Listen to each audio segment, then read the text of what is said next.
La société qui place l'égalité avant la liberté n'aura ni l'une ni l'autre. Mais la société qui place la liberté avant l'égalité obtiendra un haut degré des deux, car la liberté économique est une condition préalable à toutes les autres libertés. Ce n'est pas seulement une question d'efficacité, c'est une question morale. Dans un système de marché libre, les individus sont récompensés non pour leur origine ou leur relation, mais pour leur capacité à satisfaire les besoins d'autrui. L'intervention de l'État finit par concentrer le pouvoir entre les mains de quelques-uns, souvent les moins compétents. Ce pouvoir corrompt, même avec les meilleures intentions. La liberté de choix, de contracter, de créer, est la seule voie vers une société prospère, dynamique et juste. Le rôle de l'État doit être limité à faire respecter la loi, protéger les droits de propriété et maintenir la paix, rien de plus.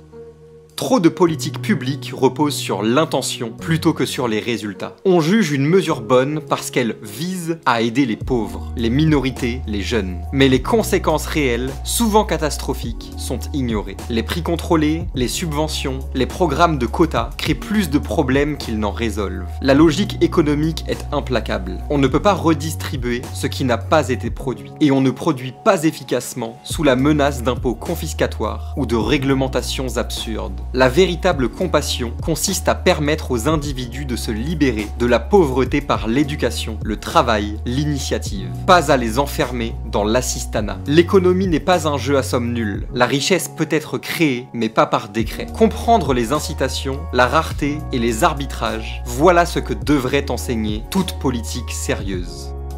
L'économie de marché repose sur un principe fondamental, la souveraineté du consommateur. Ce sont les choix libres, exprimés chaque jour à travers les achats, qui guident la production, les prix, les salaires. Le capitalisme n'est pas un système de privilèges, c'est un système de services. Les entrepreneurs prospèrent en servant les désirs des autres, pas en les contraignant. Toute intervention de l'État dans ce processus déforme les signaux, crée des pénuries, provoque des crises. Le socialisme, lui, abolit complètement le calcul économique en supprimant la propriété privée des moyens de production. Sans prix libre, il devient impossible de savoir ce qu'il faut produire, en quelle quantité et avec quelles ressources. Ce n'est pas seulement inefficace, c'est chaotique. La liberté économique est donc inséparable de la civilisation. La détruire, c'est retourner à la barbarie.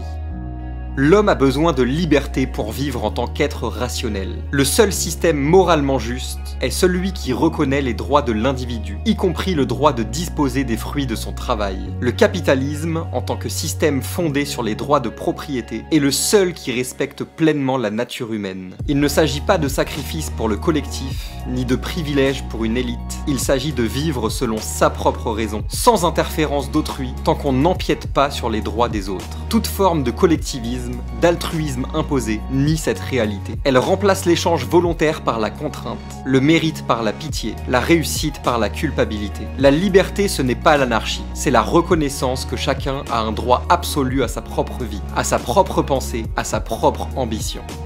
L'illusion fatale du socialisme, c'est de croire que l'on peut concevoir une société rationnellement organisée depuis le sommet. Mais l'ordre social ne résulte pas d'un plan centralisé. Il émerge spontanément des actions de millions d'individus libres qui agissent selon leurs propres connaissances, préférences et situations particulières. Aucune autorité ne peut détenir toute l'information nécessaire pour coordonner une société complexe. Le marché, à travers le système des prix, est un mécanisme d'information bien plus efficace que n'importe quel planificateur. Il respecte la diversité humaine, l'évolution naturelle des institutions et les limites de notre connaissance. La liberté individuelle n'est pas un luxe, elle est indispensable au progrès, à l'innovation et à la paix. L'arrogance intellectuelle de ceux qui veulent gérer la société conduit inévitablement à la coercition puis à la tyrannie.